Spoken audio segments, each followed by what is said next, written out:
Las emociones desempeñan un papel central en nuestras vidas, nos informan, nos motivan a actuar y nos permiten actuar con más determinación.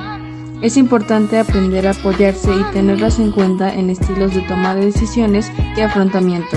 Además, ser humano significa estar en relación con los demás, por lo que somos sociales, porque la inteligencia emocional nos prepara precisamente para establecer un contacto saludable con las personas y el entorno que nos rodea.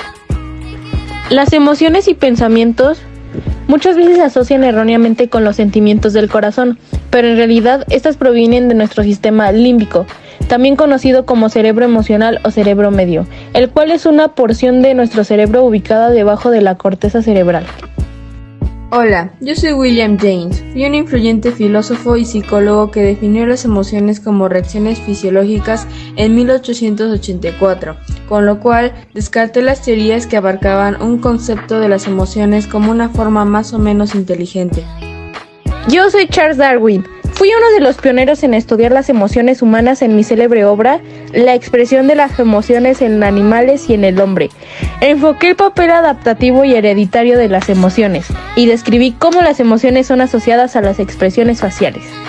Aunque este concepto fue introducido por los psicólogos Peter Salovey y John Mayer, fue Goleman quien profundizó en él y lo desarrolló.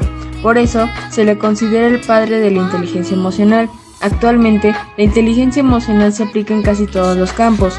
Hasta 1830, nadie sentía emociones como las reconocemos hoy.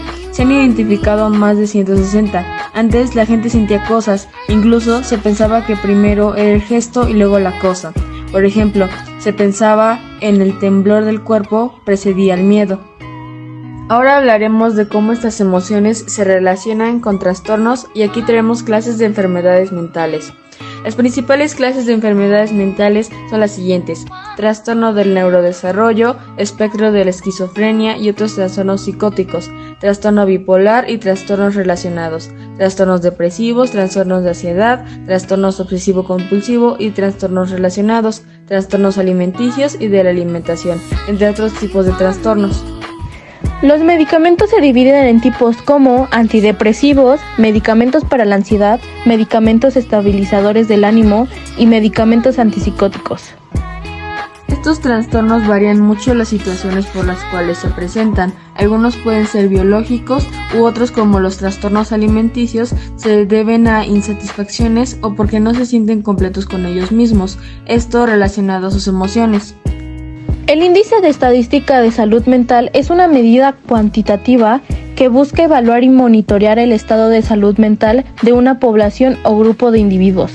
Este índice se construye utilizando una variedad de variables e indicadores, como el número de casos diagnosticados de enfermedades mentales, la tasa de suicidios o la prevalencia de trastornos mentales en una determinada población. Presentaremos una estadística aproximadamente en adolescentes de 12 a 17 años sobre cuántos adolescentes usan estos medicamentos. Esta gráfica tiene como propósito concientizar cómo podemos afectar a otros con nuestras acciones y también para conocer la cantidad de personas que padecen de esto. Hola, yo soy la doctora Camila. Vengo a darles una explicación sobre esta fórmula y cómo la utilizamos los doctores.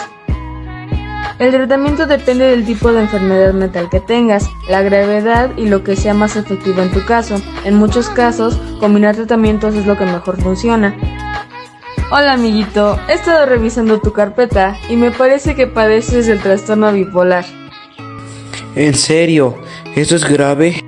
No te preocupes, este medicamento llamado litio te ayudará. Listo, tendrás que tomar 1.200 miligramos al día. Hablemos de modelos matemáticos emocionales. ¡Osh! Ya sé, las matemáticas te parecen aburridas, ¿cierto? Hagamos que esta opinión cambie con esta presentación. Como vimos con el tratamiento que elaboró la doctora Camila, o en la estadística donde mostramos aproximadamente cuántos adolescentes entre 12 a 17 años usan medicamento, las matemáticas son importantes en todos lados, incluso en nuestras emociones.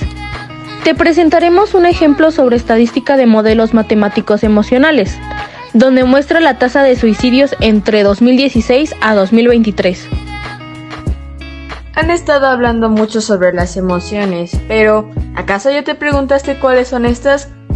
Exacto, son la felicidad, tristeza, desagrado y por último, pero menos importante, el enojo.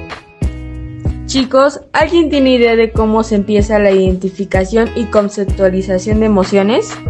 Se empieza por el autoconcepto, valores y la cultura de la paz.